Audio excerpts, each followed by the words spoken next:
Okay, we're going to get started because I don't want to have you miss any of this opportunity. And I'm the first person to have absolutely not paid attention to time management because I scheduled something that I need to be doing, and so I'm the worst person for this. But I want to make sure you all are as good as it gets. He's not the worst. That's not true. I worked with him for a long time. He's not the worst. You did have some success in a prior career. Anyway, Michael Bryan is both a very personal friend and a very professional friend who I've known now for, I'm guessing, 30 years, and really brought him on board. Brigitte, my wife, met him first at a time management seminar and said, "You got to meet this guy. He's for you." And so we brought him into our company, and he just absolutely gave people the opportunity to really learn to how to manage time as against time managing you. And we thought this would be just a great, I mean, I know you all are just pressed all day long and are trying to figure out how to make everything a number one priority, and people are having those expectations of you. So I thought Michael really would be a great opportunity for an hour to be able to let him present and then listen to you all about issues that are going on and how he can respond. So we also made a decision to try to tape this because there's a number of people that wanted to get here that couldn't, and I thought we could sort of post this and then people could, do things. Those that are here could use it as a refresher course.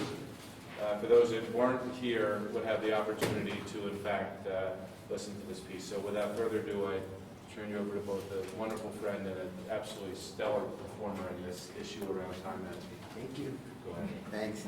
Thank you. Hi, everybody. So what we're going to do is I want to make this interactive. So if I'm talking and bringing up points and you have a question, just ask your question. But because you're not mic'd, I will repeat your question, not because I didn't hear your question, so that the people that are going to be watching this online will be able to know what I'm responding to. So you have I often tell people if you have a problem, I have a handout. If you don't have a handout, I'll create a handout. So of course, you have a handout right there. And what I'm going to talk about first are some sort of general things that I think are important to remember about time. And then you all had a little pre-work, and you had a chance to look at some of the issues that you have in your particular world. And so I'm going to address those with you and some things to do about it. So the idea is when you walk out of here today, you're going to have some very concrete things to do when you get stuck. Now let me start by saying that even though time management is something I spend a lot of time talking to people about, I have a sort of a multidiscipline consulting practice, and I do a lot of management consulting. And one of the things years ago, I also do a lot of career development work. And years ago, somebody came to me and they said, I'm having trouble looking for work because I work. And I thought, well, that sounds like time, so I'll go find out about that. So, I got a wild hair about that, and I started really digging into that, and I'm like, well, this is really kind of cool. And I found that there was all kinds of other things related to time management, like communication, for example, is a big issue related to time management. The whole way we think about time. Time management is a misnomer. You can't actually manage time. Like, the thing just moves around. I mean, you don't have anything to say about it. It just goes. That's number one. Number two, everybody gets 24 hours. So I love when people say to me, I don't have enough time. I'm like, it's like I don't have enough air. You have all the time there is. You don't have enough or too much, or you don't get extra. I mean, it's all there. You get up in the morning, you hit the ground, you take a breath, and everybody gets 24. It's just it's given to everybody the same amount. And so those two things are kind of interesting because when we think about time, we actually think about it as something we actually have some control over. Well, we don't. It just kind of moves around independent of what we're doing. So when we think about time, I like to think about time in a different way. So if you look on your handout there, the first thing that I have people focus on is time management is little more than prioritizing tasks based on what you say you value. So one of the things you want to start doing, you don't want to do this in a judgmental way because this isn't about beating on yourself. It doesn't accomplish anything. But it's say, look, if I say this is important and I give no time to it, it's not important.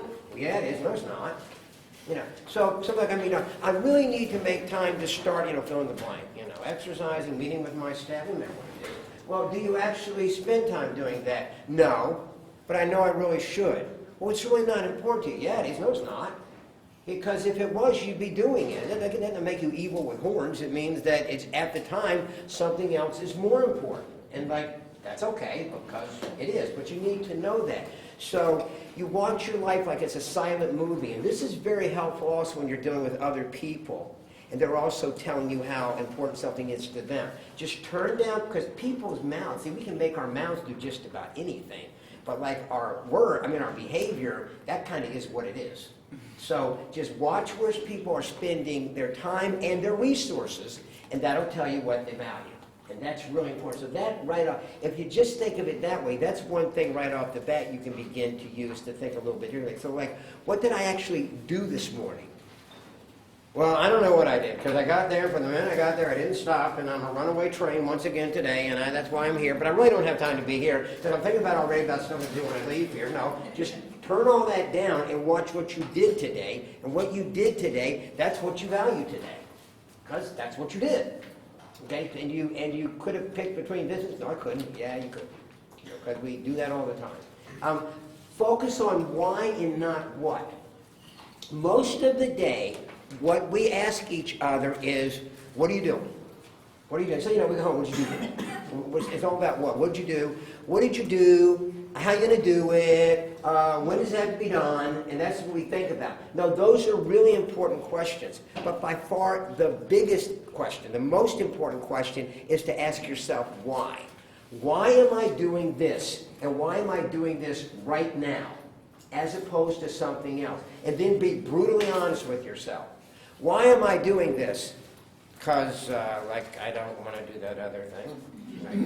Really, to be honest, because I don't like the person I have to go do it with, because I don't think they should have asked me to do it in the first place. Well, I feel, okay, whatever that is, have that conversation.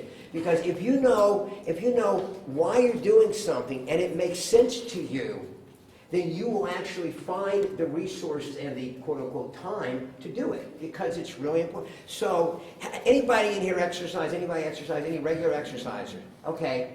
How do you find the time? Well, you don't go find the time because it's not missing. You simply prioritize that and make it an important part of what you do. And that's what you do. In my life, when I don't do this, I'm a triathlete. And I'm not just a triathlete, I'm like a maniac triathlete. This next year I'll do my 4th Ironman. That's an insane thing to do. Well, I run this business you're looking at everybody, the entire staff showed up today, we're all here. So if some do not get done in my business, I don't need to look far. I know exactly who to talk to. So on top of what I have to do, and I'm not sitting around, on top of what I have to do, at the peak of my training, I train about 15 hours a week. In the daylight, because, that's what I mean. So I can't be doing it in the middle of the night. So how do I do that? Some days better than others, probably the short answer. But that's very important to me to do, so it gets done. And that's the way it works in anything in people's lives, at the end of the day. Now, in a day, you can do exactly a day's worth. That's how much you can get done in one day, one day's worth. What do you want to do sometimes? Sometimes 3 days' worth. Well, we wish you all the luck, and, we'll be thinking about you, but that's not going to happen. Because what happens is at a certain point in the day, you run out of yourself, right? You just hit critical mass, and you run out of you. The amateur time manager's solution to almost any time management problem is I'll throw more me on the problem. I'll just stay longer. I'll come in earlier. I'll stay longer. I don't care.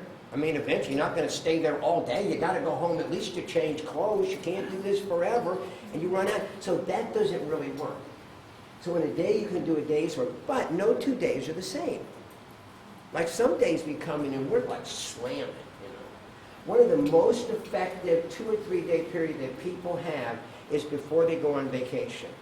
People become organizational fools. Just unbelievable. They line stuff up, they don't waste time, they get stuff done, and that works so well that they abandon it as soon as they get back. It's just, I can do this forever. I'm never going to run out. People just, that really works, so I won't do that anymore, because I was like so effective. Well, the reason I did it is because I had to get it done. Why? Well, because I was going on vacation. And what? Well, I said it had to get done. That's what really began to happen. What we do is oftentimes when we have one of these days, this is my theory based on no scientific evidence. I think there's 10 days a year where you can do no wrong. I mean, you're gold. I mean, all you get in the mail is money, and all people do is answer your phone on the first ring, and I mean, you want the day to go on forever. I also think there's 10 days out of the year where you wonder why you got out of bed. And you're like, this is some test, to deal with my character, I'm going to quit now because I got enough of that. And if that's true, which I don't know if it is, but I think it is, that means 345 are up for grabs. Like, they're nothing. I mean, they're like whatever we want them to be. I mean, we can determine that. Unfortunately, what we do sometimes is we go in and we say, you know what? I was like amazing yesterday. I was unbelievable. So what's my goal today? To do that. Just what I did yesterday. It's kind of like, have you ever like gone somewhere and it's like, how long did it take you to get there? It takes 18 minutes. Well, how do you know it takes 18 minutes? Because one time I got there in 18 minutes. Well, when was that? About 2 o'clock in the morning. Nobody was on the road, but I can get there in 18 minutes. So you get ready to leave and you say, okay, all I need is like 18 minutes because once I did that. So that's what happens when we go into our days sometime. My day's going to be great. Why? Because like yesterday was. And then I don't know if you noticed, but like life has this nasty habit of like not cooperating when you needed to cooperate the most. And like when you're trying to get something done, somebody wants to talk to you. I know, I'm trying to get this done. So don't set yourself up to fail by saying like this perfect day has to be like my model, because that's what that'll do. One of the things that causes people to have to spend an enormous amount of time is trying to find stuff. Anybody here spend a lot of time looking for stuff? Any stuff finders? No. Some people are going, I'm not raising money. All right, this is the deal about stuff. Organizing stuff is very, very simple if you follow 2 or 3 basic rules. The first one is like things live together. Okay? So, what would you guess is the most organized room in a disorganized person's house? The kitchen. The kitchen. Like when you go in your kitchen, do like the knives live with the plates? No, they live with the knives, or at least with the other utensils. And the frozen food lives in the freezer. It doesn't live in the pantry. So like things live together, and everything has a home. And those are the two. The other thing that's very important about organizing stuff is the key to organizing anything is the ability to throw away. So if you are a recovering pack rat, this is going to be problematic for you.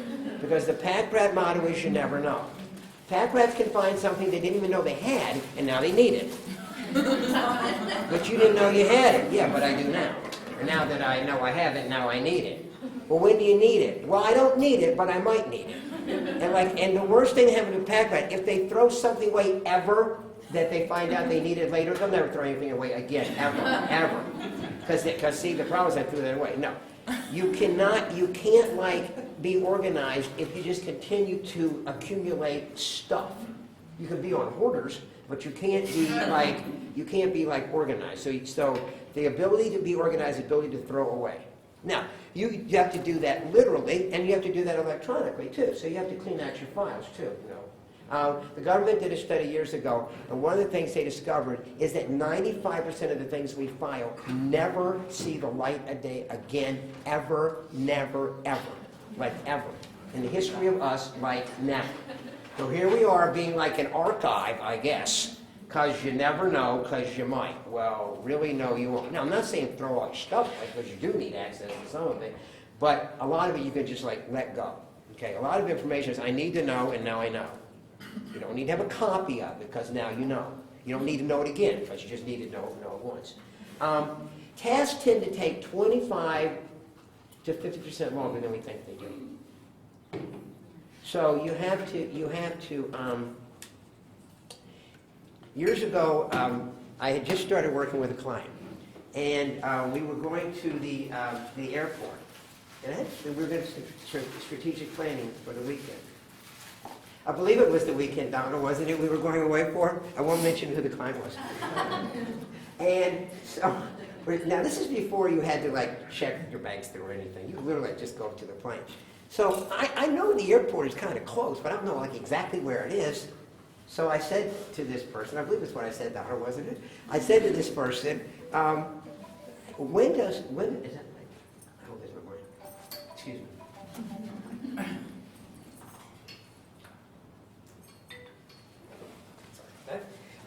I said, how long does it take to get to the airport? To which this person said, when does our flight leave? And I said, in about like 18 minutes. He said, it's going to take us less than 18 minutes then. Now, and it did, and we got on the plane just fine. I do not recommend you plan your day that way. How long are you going to need? An hour. So how long do you have? An hour.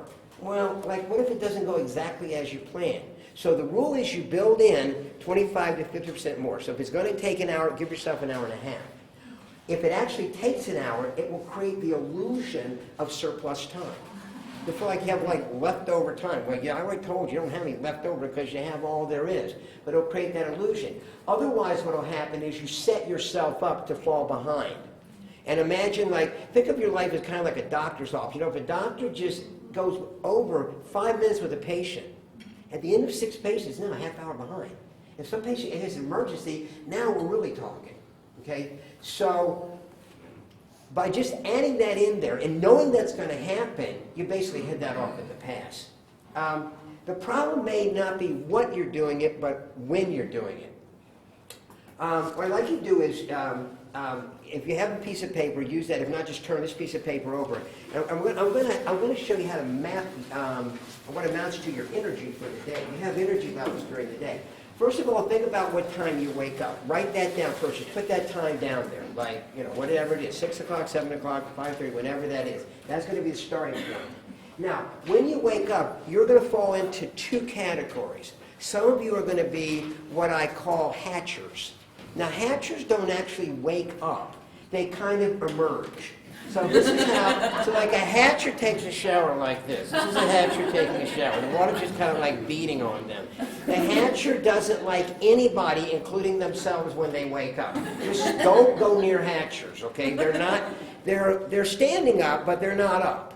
They're going to be up, but they're not up yet, okay?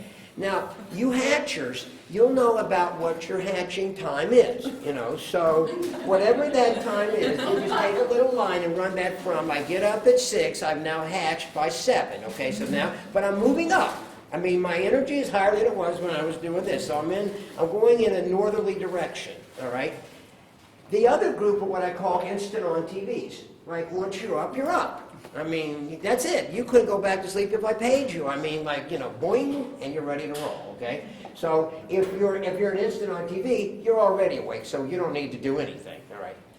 Then what I want you to do is I want you to take a line, and I want you to draw it over and write down the time where you feel like you've had, like, where you're ready to actually get rolling. So, like, I'm really engaged and ready to roll by, like, 7:30, 8 o'clock, 9, whatever it is, all right? And then I want you to then take that, I want you to run that line across as far as it goes until you have your first dip. Now, for a lot of people, it's going to be around lunchtime, but not necessarily. There's actually, the scientific name for it is the postprandial dip, that people have actually after they eat. About 50% of the population gets tired and 50% does not. It does not have to do with what you eat. There are people that could eat a Thanksgiving dinner and get up and go do something. There are people that can eat a salad and they're going to get tired. It's not necessarily the amount of food that you eat. It's just what happens. So you're going to have that little dip. And then what I want you to do is make a note of when you come back up again where you have energy. And then make a note in your, either on paper or in your mind and say, do I have as much as I did? Like, let's say my first one is at 9 o'clock, and I can cruise from 9 o'clock to like 11:30. I'm good to go. Then I have a little downtime. When I come back, do I have the same energy that I have at like 1 o'clock that I had at 9 o'clock? Some people do. Some people say, no, I have a little bit less. And then follow that till you get your next dip. Now, some people have 2 or 3 peaks. Some people have 4 or 5. But normally people have at least 2. The research indicates that most productivity in the workplace takes place between 9:30 to 11 o'clock in the morning and 1:30 to 3 in the afternoon. That's when people are at the peak of their productivity. Some people have what amounts to, in terms of the norm, a schedule that works a little backwards. It's a little harder for them. So some people get really rolling at like 3 o'clock, and they can really crank from like 3 to 8, which is really tough because like all those other people went home if you need to interact with them. It's not so tough if you're actually trying to get some stuff done, because you're actually saying bye, because now you're not here and I can get some stuff done. And some people actually set it up that way. Excuse me. So knowing what that is important, because I'm going to talk to you about what to do with that in just a second.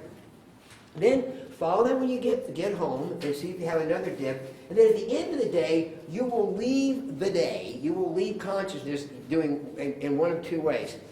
There is a group that is what I call the gliding for a landing, okay? These are people that like to watch TV in bed or read themselves to sleep. These. And then there's the other group that I call the crash and burn.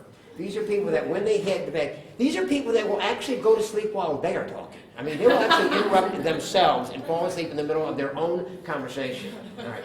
So, it's kind of like a two-hitter, you hit the bed, then you hit the pillow, and then that's it. Then that's it, you're gone. You're gone. You go into like, what I find normally is that the hatchers gliding for landing and that the instance on crash and burn, but not necessarily. But that's what I find a lot of times. Now, I'll tell you in a minute why that's important.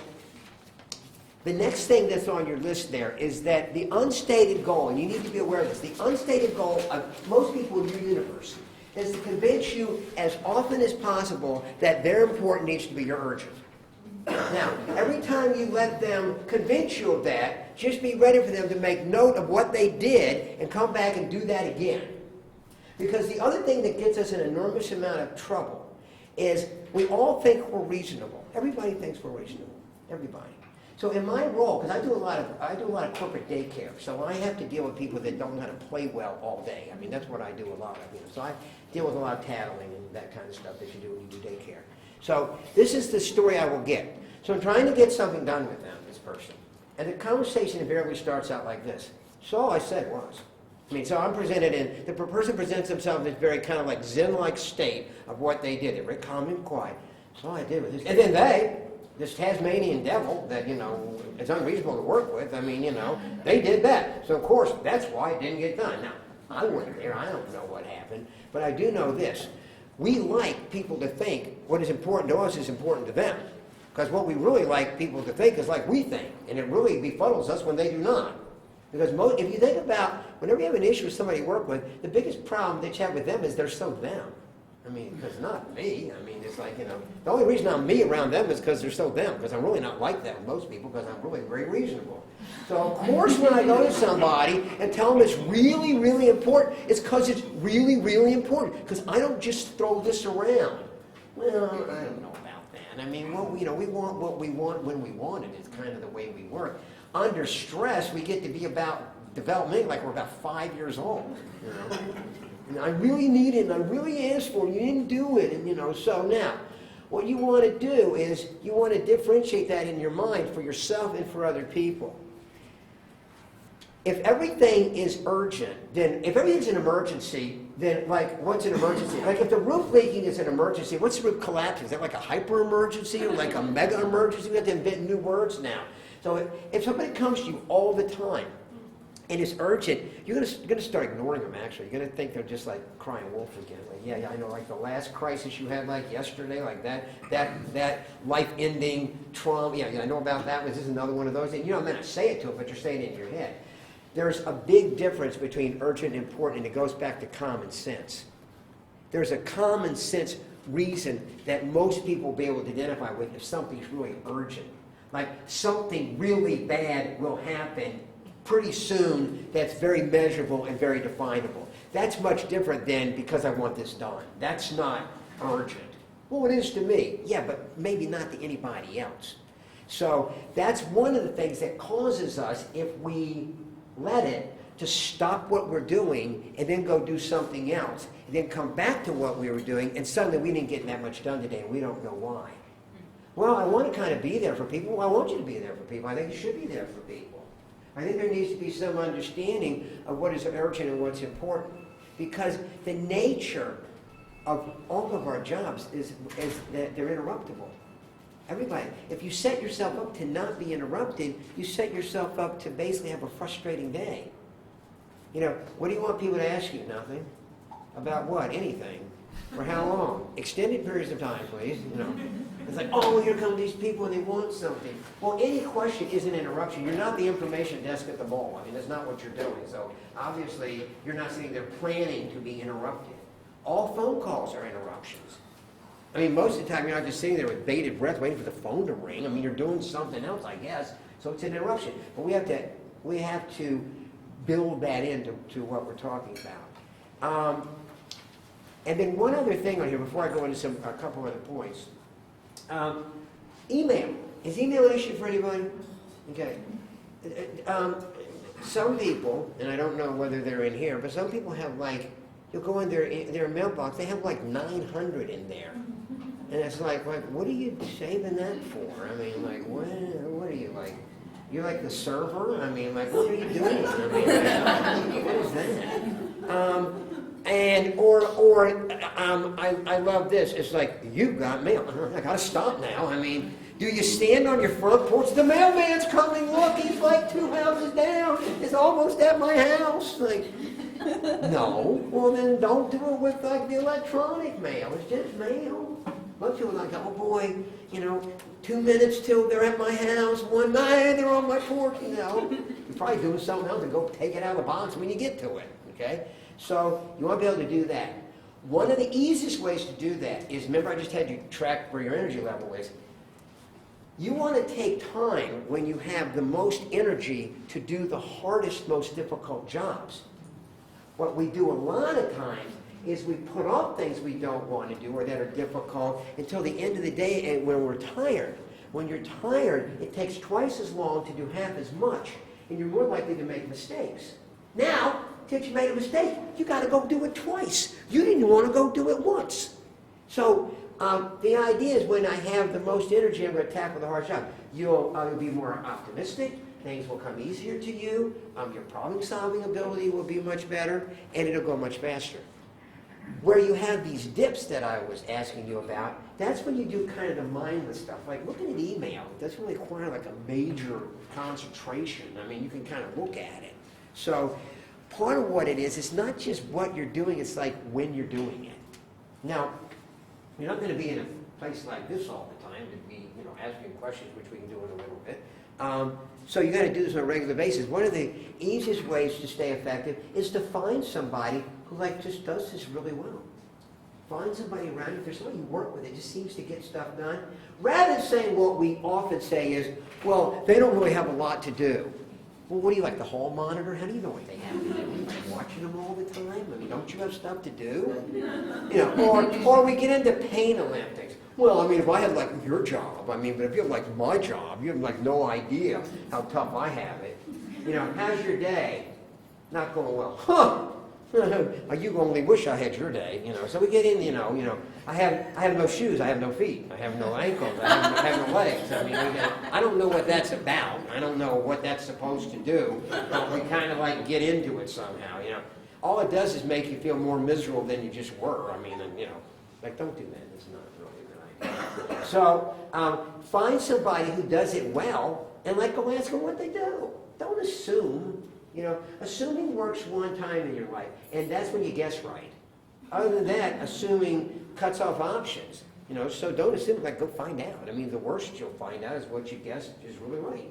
But you might find out they actually have a couple of tricks up their sleeve you didn't know about, and you can go do some of that. So that's kind of the overview. Now, you had this pre-work that you filled out, and there were different questions that I asked you to see if they were proper. The first one was staying focused. I'm sorry. First was feeling overwhelmed. So is feeling overwhelmed an issue for anybody that you deal with? Like, okay, all right. So that's a pretty big. All right. So these are some specific things you can do to help yourself with this feeling. First of all, it's just a feeling. It's a state of mind. Okay, it's the way you're actually processing what's going on. Because you don't have too much to do. You have what you have to do. That is just what that is. It may be more than you know how to get done, but it just kind of like is what that is. Or you may be feeling like, well, you don't understand, because what we say to anybody that doesn't agree with us is you don't understand.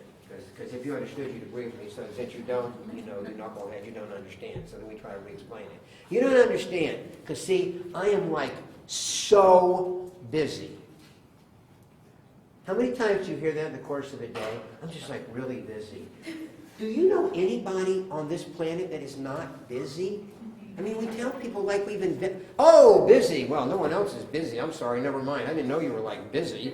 None of the rest of us are like busy, so I'll just leave you alone, I mean, you can stop saying that anytime you want. I mean, because it's like we already know. Everybody knows that already. I'm so busy. Are you busy? I'm so busy. Like, yeah, like, y'all are. We get. How many people get up? What did you do today? Nothing. I did absolutely nothing. I've never met anybody that did nothing. So if you didn't do nothing, you must have been doing something. So you must have been busy. So thank you for sharing, and aren't we all? So we can like let that go immediately if we want, So one of the reasons we feel overwhelmed is because we're so busy. Well, yeah, you and everybody else. So that's great, Now, would you really like to be done? How many people want to be done? You want to be done? I would just love to be all done. There's two people that are all, actually, there's two people that are all done. People that got fired are all done. They're all done. They're all done. You're all done. And people that go out of business, they're all done. They're all done. Okay? So, do you really want somebody to come to you and say, you know what? You're all done here. Your work here is done. Hey. So you don't want to actually, so you actually don't want to be done. You think you want to be done, but you don't want to be done. You always want to have like something else that you're doing. Okay, so you don't want to be done. All right. So this is what you do. If you don't do it already, you want to think about doing it. The first thing is you want to write down what it is you have to get done. Do not keep it in your head. It will not stay there because it gets replaced by other things. There's a very important reason why you write stuff down. The reason you write stuff down is not so you can remember it. The reason you write stuff down is so you can forget it. Well, but I need to remember it. I know, because you wrote it down. So I don't know where I have to be next Thursday. That's someplace really, I got to be here now. I don't want to think about that. If you keep it in your mind, you're asking for it. You're asking yourself, you're daring yourself to forget, so write it down. Now, I'll talk to you about some ways to do that are helpful. I'd suggest that you not keep like the running to-do list, the 19-page to-do. It's a great exercise in typing or penmanship. That's really about all it is. It's a great way to feel overwhelmed if you don't already. Look at all this stuff I have to do. You'll die not finishing something, okay? All this stuff is not getting done, okay? I went into a client's office. This guy had a list of 168 things to do. And so he said, I got my list. I said, could I see that a minute, please? And he said, yes. I went over and I took it and I put it in the garbage. I said, we're not doing this. I have to get it all done. I said, you didn't know what it is. What do you mean get it all done? You didn't know what's on there. Well, I know, but it's really important. I'm like, well, no, it didn't, because a lot of it didn't get done, because you keep writing it on the list all the time. So it can't be that important, because it doesn't get done. I'm like, evidently nobody died, so it can't be that big of a deal. So, like, no, it's not. I said, this is what we're going to do. We're going to take the top 2 or 3 things that you need to do, and that's what we're going to focus on today. Because in a day, you can get a day's worth done. In a day's worth, not 168 things. That ain't happening, so let's stop doing that. All right? Now, the list itself, I use the process that I call kicking ahead, and this is how kicking ahead works. So in a day, you can do a day's worth. So I'll have what I'm going to do today. Your day consists of 2 things. What I have to do and where I have to be. So I have to do some things with other people, but then we all have some kind of like production work that we have to do ourselves, like nobody's around. Okay? That being with somebody in the same spot, that's time intensive. Like we all kind of had to be here at 11:30 because we can't, like, some of us can't be here at like 10 this morning and others at 5, and it's not going to work because we all have to do something together. So when you work with other people's time, but when you're doing your production work, a lot of times it really doesn't matter if you do it at 10:15 this morning or 3:30 this afternoon, if you have to have it done by like next Monday. It just doesn't matter. You get it done when you get it done. So that's not time specific. So what you want to do is you want to look and say, all right, first of all, things take 25 to 50% longer, so I got to build that in. In a day, I can get a day's worth. I have to allow for interruptions, and you want to do what I call under plan. So if you actually are going to be there for like 8 hours, plan 6. And then what that does is it rigs the deck because it allows for interruptions. They don't feel like interruptions like they did before. Because you didn't pack yourself with so much stuff to do that you really couldn't be interrupted. Then you get anxious and irritated because somebody has a question that you like work with, which is supposed to happen. So, like, is it like you again? I mean, don't you know I'm like doing something? Well, yeah, I'm doing something too. I'm asking you a question. Well, I don't have time for your question. But I don't want to be rude, which I really feel like being, so I'm going to kind of listen to you, but I'm really not. I'm kind of doing the listening thing because I really want you to get out of here so I can finish what you interrupted. Well, like, that's not going to work, so don't set yourself up that you can't be interrupted. Because the nature of anybody's job is it's somewhat interruptible. So just allow for that. 2 or 3 things. What happens if I get those done? You can do a couple more. But if you don't, but this is the deal. You can't rig the deck like this. If I do what I'm supposed to do, I get no credit. If I deviate from that, then I'm just going to whack myself. You know, so a lot of times on the way home, you know, we start the beat, oh, nice day, you didn't get that done, that's waiting for you. So it's really not the traffic that stresses out, it's like the mugging that took place in the car on the way home. You know, if you get done what you said you got done, that's good. You get to say, okay, good for me. You know, all I got to do is hit the ground, take a breath. Tomorrow I'm going to do over anyway, so I can go get some more stuff done tomorrow. That's what you. But if you're being supportive of that, I mean, I don't know many people in here that would say that they like to motivate people with criticism. You know, you just need to know when you come work for me, if you do your job, you're going to hear nothing. But if you don't get anything done, I'm going to be all over you. Have a nice day. I mean, who would work for you? Nobody. Well, if it doesn't work for other people, it's not going to work when you do it to yourself. So, like, don't do that, you know. Criticism as a tool, as a motivational tool, has a very low success rate. I mean, it just really, go figure. And people really don't like to hear that. So don't do that to yourself. If you get it done, well then good, I got it done. Good for, I don't say throw a parade, but I mean, you got it done, so that's good. Create an end date for when things have to be done. And someday is not an 8th day in the week, okay? That's like, I mean, like Tuesday is like the day, I mean, or like by 4 o'clock. And put the day where you're really going to do it, not when you think somebody wants you to do it, so they'll leave you alone. Don't do that one. If they ask you to do something, tell them when you can do it. Well, I know, but they're like my boss. Okay. I can say to them, well, I'm doing this, but if I do this, I'm not going to get this done right now. Why? Because I can't split my atoms and be 2 places at once. That's why. If I could, I would, but I can't. So pick. I don't care. I mean, I'll do either one. What do you want me to do? As opposed to in your head saying, how am I going to do that? How am I going to do that? How am I going to do that? How am I going to do that? Like, don't do that to yourself. Divide the job into parts. You know, eat the elephant one bite at a time. You can do that. You can have what's called a time or a task goal. So this is the way this works. I'm going to spend an hour on this particular project, or I'm going to get this much done, whichever comes first. So if I spend an hour and I get it done in 45 minutes, I can stop. Or I'm going to get this much done, or work up to an hour. If I don't get it done in an hour, then I'll just get as far along as I can with it. So it's either a project goal or time goal. And those kinds of things basically allow you to measure the success that you're having. If other people are involved in this, this is where people get stuck a lot. Like, find out like what you can have and when you can have it from them. Like, you know, when can you get that done? Okay, can you get that done? So we're going to really like get that done. Okay. If they don't get that done, I'm confused. I'm confused because you said we were going to get that done, but then we didn't. So like, help me understand that, because that's less accusatory. But sometimes we need information. If you can't handle what's on your plate, well then it's not going to happen. At some point you're going to have to communicate, okay? The solution to all problems, by the way, is not just to bring in more people. That's not true. That's not true. Sometimes we have the right people doing the wrong jobs. I mean, it's a lot of different things. But you need to be aware of that. Now, we talked a little bit about email and snail mail. How many people is that an issue for again? Raise your hands. Okay, all right. So,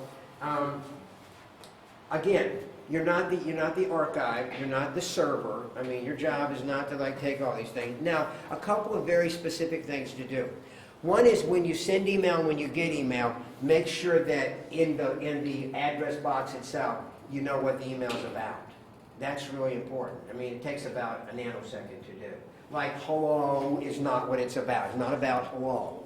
It's about some, because normally you're not going to say hello, and you open up and it says hello, and then that was the topic, because that was the conversation. There's going to be something else in there.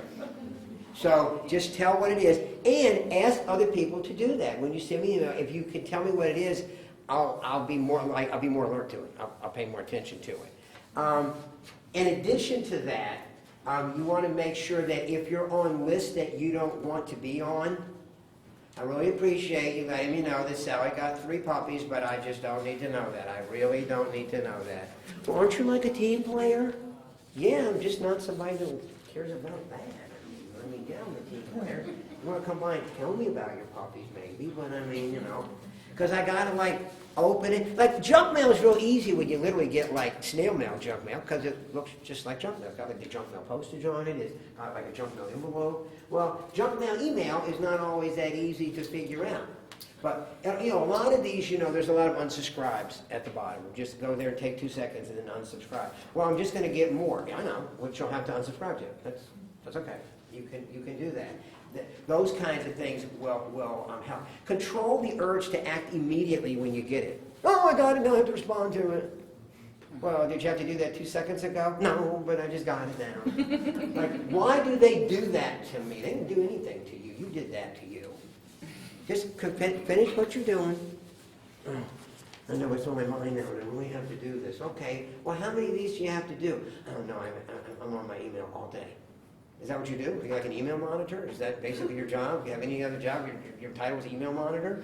No, you probably have something else to do, and they might go do some of that. It's not going anywhere, is it? You're going to be right there when you get back. Like, come back and do it. They don't know you just open it, do they? Because they weren't there watching you. As far as they're concerned, you open an hour from now. It's okay. It's okay. And again, go back to what I said about when your energy level is low, and that's a better time to do that. That's also a better time, by the way, to plan your day or your week. And I like to plan my week on Friday, not Monday, because on Monday I'm in my week. And what's a good time to do that? Oh, like 3:30 to 5 on Fridays. The nice thing about having my own business is the difference between myself and most people between 3:30 and 5 o'clock on Friday. I look exactly like I'm not doing anything. I'm dressed to not doing anything. I'm in the midst of doing stuff. I'm not there. I'm not there. Now, would a lot of people like to be joining me? Oh, yes. They would love to be. They're kind of like kids, sitting on the edge of their desk waiting for the bell to ring, is what's going on. Well, that's a good time to do some of this stuff. And just tell yourself, during that time, I'm going to do that stuff. Some people are really good. They work right up to 5 o'clock on Friday. They're good to go. I'm not that good. But some people are that good. So if you're in that other group, not that good, then find that time and use it productive that way. How many people have a problem staying focused? Staying focused? Okay. All right. So staying focused is also being distracted too. It's like they're like neighbors. So it's not just I can't stay focused. First of all, saving the hardest jobs when you have the most energy is one of the best ways to deal with that. So those areas I talked to where you're really kind of like rocking and really can get a lot of stuff done, that's the very first thing. You can only work so hard. So you have to work smart. There's only so much hard you can do, but you can work a lot smarter. Create uninterrupted blocks of time and mean it. So in other words, this is what I call having a meeting with yourself. Like you and you're going to have a meeting. I'm in a meeting. With who? Me? What can I talk to you? Well, would they walk into a meeting and start talking to you? Yes, some of them would, but I'm not talking about them. The normal person would not come in and interrupt in the middle of a meeting. All right? So you say to somebody, this is the time that I'm going to close my door. I'm not leaving the planet. I'm just closing my door right behind it. Okay? Unless somebody died or somebody was born, you don't need to open the door. Okay? So, the exception of those two, if one of those two things happens, you can open the door. Other than that, or the building's on fire, you can open the door. But I'll probably know that, so you don't need to do that. So, I'm going to be in here, but I'll be back. I'm not going anywhere. I'll be back. How many people have ever tried to actually go hide somewhere to get stuff done? I mean, are you kidding me? You work there. You're hiding. You shouldn't have to hide. You should have to be in your own office. That's like your office. You don't be there. Where are you? I don't want anybody to know. Why? Because they might want to know what I'm doing. Okay, what are you doing? I'm working on stuff. What are you working on? That's why I'm hiding, because I want to get into it with you. You don't have to. Write down on your calendar a meeting. I'm in a meeting. Can you work with me? No, I have a meeting. Who's it with? It's with me. Oh, so it's not a meeting. This is what happens. Have you ever tried to do that? Like, you didn't actually call it that, but you actually say, like, I'm going to take an hour. And then what happens is you lie. I'm going to take an hour. Well, I wanted to spend an hour, but like this person needed this thing. So a little voice says, they're not going to take an hour. So next time you plan that meeting, nobody shows up. I'm going to really do this. Little voice says, no, you're not. Yes, I am. No, you're not. Because you said it. So you begin to have this credibility problem with you. Like, you don't believe what you say, and you are you. I mean, that's difficult, you know. I mean, you hang around, you know, everywhere you go, there you are. I mean, you know, you hang around you all day, so it's kind of hard to get past that. The other one is, in terms of staying focused, if the why is strong enough, the why will help you. Remember I said, you know, the why is the most important stuff. So why am I doing this, and why do I need to do it? That's why you get so much done before vacation, partially. It's because you have this really compelling why, which a lot of times you like made up. Why? Because it has to be done before I leave. Or because I don't want to do it when I get back. Whatever it is, you buy it. I mean, you buy into it, so it works. And the other thing, in terms of focus, is take breaks when your mind starts to wander. When your mind starts to wander, your mind's saying to you, we're actually done for right now. Well, no, I'll just like force feed it. Like, hey, well, you just go wander. At that point, get up and like walk around. We're not actually like made to like be sitting down all the time. I mean, you know, it's not really like good for us. We need to be up like walk. Like, go walk around. If it's nice outside, go walk outside for like 15 minutes. You know, and then come back in. And then go sit down, and you'll find that you'll have a little more focus again. But at a certain point, you will tell yourself, I'm all done for now. When you're all done for now, just stop it, like, because you're all done. You know, I'm going to make myself, no, you're not, because you're all done, because you just told you you're all done. So it's like, you can come back, but you need to come back maybe later in the day when you have another one of those little peaks where you have some more energy to get it done. What about interruptions? Anybody have to deal with people interrupting them? Okay, all right. Did anybody ever hear this one? Do you have a minute? Yeah, I have like a 60-second minute. You want like a dog minute. I don't have one of those. You want one of your 20-minute minutes? Is that what you want? So what we do is we don't actually say what we want because we don't think we're going to get it. Like, how many times you walk in and say, yeah, 45 minutes? I'm not getting that. I'm not getting 45 minutes. So what do? I'm all, you got like a couple of minutes. Now we're into a half hour. Now we're moving toward half-hour territory, you know. A few minutes, it's pack a lunch. You park the car, and now you're done. You know, that's like, okay. So this is what you do. If people are continually like dropping in, there's a couple of things you can do that does not interrupt you and allows you to get their needs met as well as your needs met. These are some of the things you can do.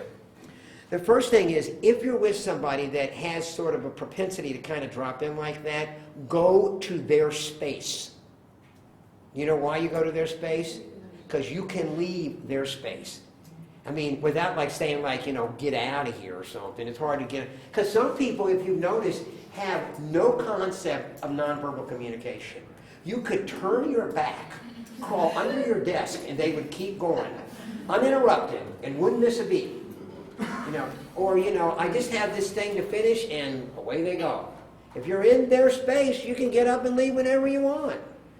The second thing to do is to make sure that you communicate to them that you will listen to them, because they're not going to stop until you do anyway, so you might as well.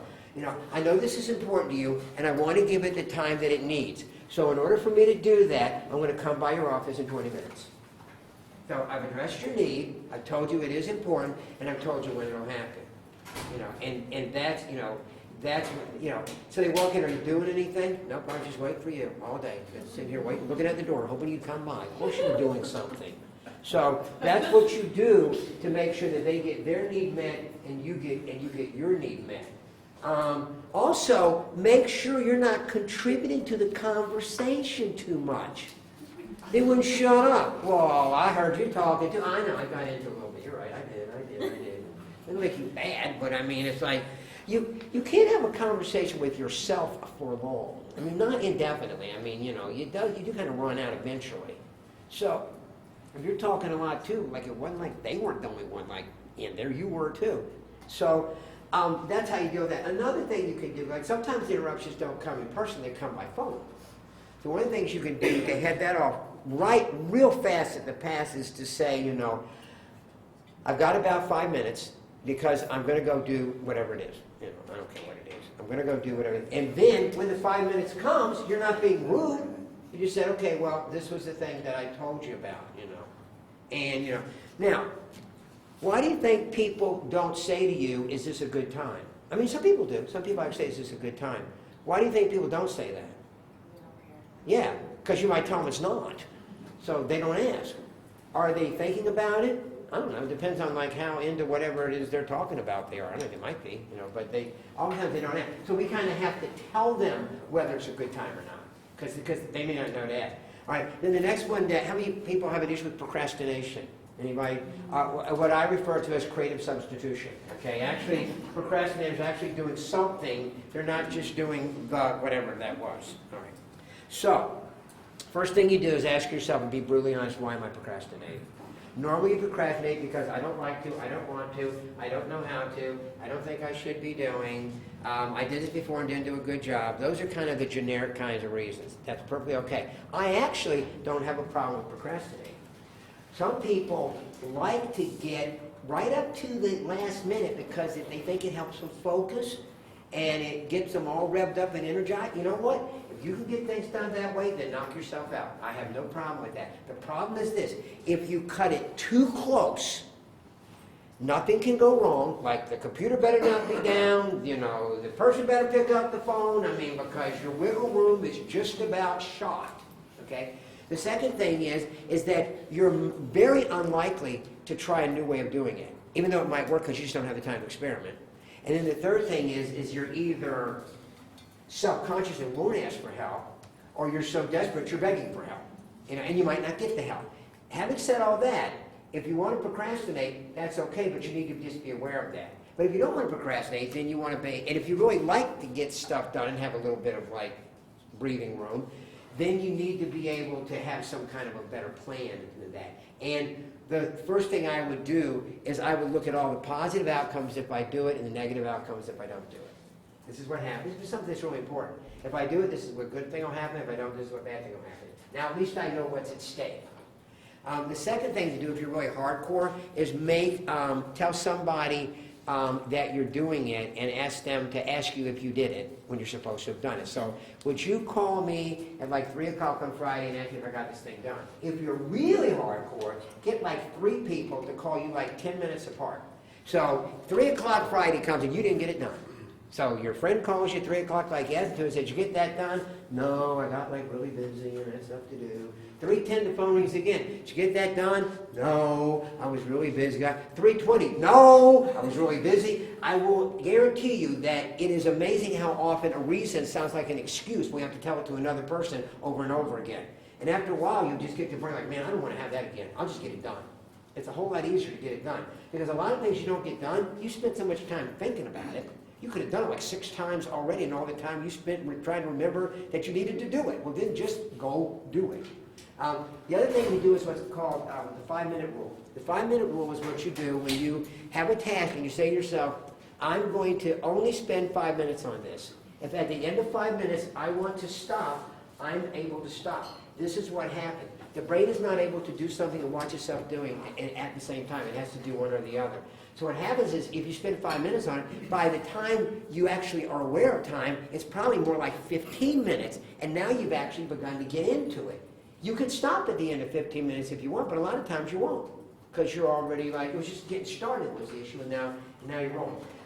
And then the other issue is saying no. Anybody have an issue? Anybody have trouble saying no to people? Okay. So you make your mouth like an O and do an sound in front of it, and that's how you say no, okay? It's not no, but, it's not because, it's just no. The other reason people don't say no is because they feel like they have to offer an explanation. Like, I'm not going to be able to sell this. Like, because is a good one. Like, because. You know, why do people get married? Like, because. Why do they have 3 kids and not 2 kids? Because. I mean, you do like major things for because it's underrated. I like because.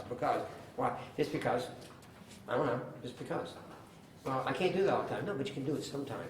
Okay, stay motivated to continue using these behaviors.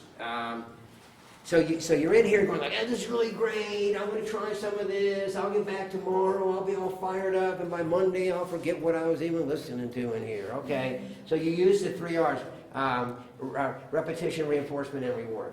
That's what you do. That's how you make any new behavior an established behavior. You have to repeat it, and then you have to basically say, and I did a good job. And then again, don't throw a parade, but do something for yourself. You know, I got this done, so I'll do something else I wanted to do. Okay. So questions right now? Any questions that you had as we're kind of sitting here? I had you drinking out of a fire hose. There's a lot of stuff I gave you, but any thoughts you had in your mind as you were? Yes, sir. How would you manage time through a college student? How would I manage it as a college student? Yes. Well, you have certain number of hours that you have to go to class. So it is, how many hours a week do you have class? I have class from 3 to 7.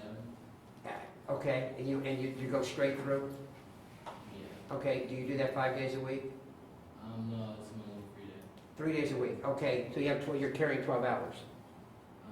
Okay, all right, so there's 168 hours in a week, so you now have 156 left, because you just used 12 up there. Okay, that's how much time you have available to use, 156 hours. So the 12 hours itself, you're in class, so I look at that and I would say, all right, well, I have certain kinds of homework I have to get done for my class, and I have a certain amount of reading and projects and things I have to work on, so I'll figure that time in. That'll work up to 20 hours, 30 hours, I don't know what it'll work up to. Now I subtract that. Now I got this much time left, and I would keep going down. I would say, okay, this is how much time I have left. You will see that you have more time than you think you do. And the first thing to being able to handle that is to see you actually have more of an abundance, I think. The other thing is this. Most of us have certain kinds of habits that we've gotten into in terms of just not being very productive. I'm not saying we're wasting time, because we're actually spending time, but you want to look at those things, and not in a judgmental way, but say, what are the things that I do that don't really result in a whole lot? I don't get much done.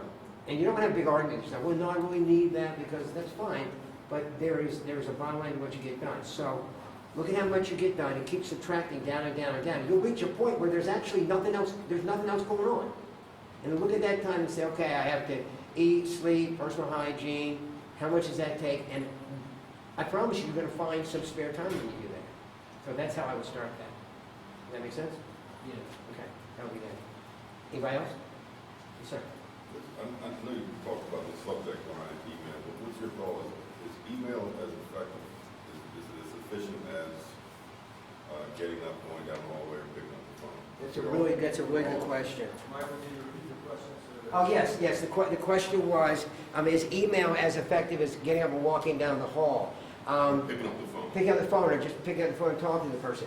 I worked with Hubble Space Telescope, and these are like 500 some of the coolest jobs in the entire world that these scientists have.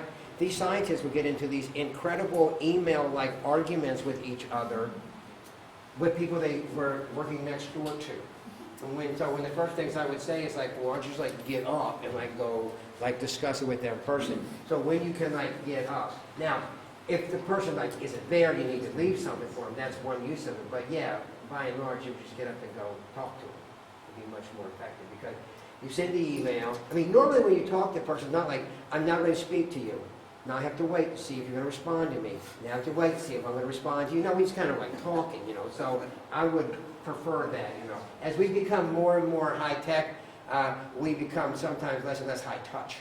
So we don't want to offset one with the other. So my second follow-up question on that is, do you have any strategies to encourage people to do just that? Get up and walk down the hallway? Yes, I would ask them. That would be my strategy. I would say when you have that, if you could come down, we just talk about it, I appreciate that. And then we don't want to become telepathic, because many of us have telepathy. Many people have telepathy. Because I'll say to them, did you say that? No, why? Because I know what they'll say. Well, how do you know? You know. Did they say it? Well, they didn't actually say it. So actually, they didn't say it. No, but, you know, I know what they say, really. Now, do we like when people do that with us? How are you today? No, I'm good. I know how you are today. Well, you know, I actually know how I am better than you. So go ask and don't assume you know what they're going to say, and assume that they're reasonable, and I bet they will. Okay. Yes. One of the tips was you don't write things down so that you remember, you write them down so you forget them. Mhm. Do you think that email can serve that function sometimes? That maybe this is a rationalization of a paragraph, that, you know, that you could always go back and look something up in email, and, Or you could just write it down. yeah, then in which case you're going to look at it in a different place, which you Well, may you not don't have have it- access to from your office and your home and your phone. Well, I write things, I still actually like a pencil and a piece of paper. I think that technology is great, but I don't have everything, like my Outlook, you know, my appointments, is like right here. Everywhere I go, it's incredibly portable. I mean, goes there, is that the only way to do it? No, but I mean, yeah, I think a marriage of the two is really effective. So, I would write it down. Anybody else? Yes, ma'am. Do you reassess throughout the day whether your plan needs to change? I feel like one habit that I do a lot is underestimate how long things will take me, Yes. especially research tasks. Yeah. And so I say, I'm gonna give myself 3 hours, and then I end up taking 3 days. Right, right. But you need to go back and say, why did I say it was going to take 3 hours? You know, and then give yourself the answer. And then, yes, you can reassess. Sometimes you have to like reevaluate what's going on during the day because stuff happens during the day. Now, certain kinds of things really have to be done. So, like, I'm doing a corporate retreat for a client on Saturday, and I went in and they reworked a lot of stuff yesterday morning. I had to go back and get that done like as soon as I got back. That wasn't like, and if I could, and it's like, no, that had to get done. So some stuff hasn't, but that's very seldom. It's like actually has to be done, like right now, or like something really big's going to happen. Most of the time, it's like that. So yes, reassessing your day is also a way you'll help yourself with that process. See if you're calculating right how long things take, but it won't take you a lot. You'll just do it a few times and you'll get it down a lot better. So anybody else? Yes, one more. Sorry, Steve. I do a lot of different things. Like I run programs and other stuff for school, and I'm a big video game fanatic, so I still want to play that as well. And the only thing I wanted to ask is, I do so much stuff and I can't remember what I did at all. So Yeah. any way to actually work on that? If you're writing down what you need to do, and you can like mark it off when you did it, like I did, go back there and tell you what you did because you wrote it down. So write it down, yeah. But you know, I mean, managing your time is about making choices. So sometimes, like, I really like to do that, but I really need to do this more, so I gotta not do that right now. I can do that like in a month, but I can't do that right now. So, okay. All right. Well, thank you for your time. I hope that.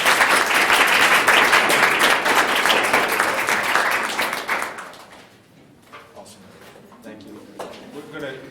I asked Wide Angle Youth Media to sort of play with us a little bit to see if we could record these things and then try to figure out a way to post them for people who have been through the program, and those that couldn't get here, we'll send an email, but I'm going to find out how well we did with Susan sometime later today. Thank you for coming. I hope this was useful. Thank you.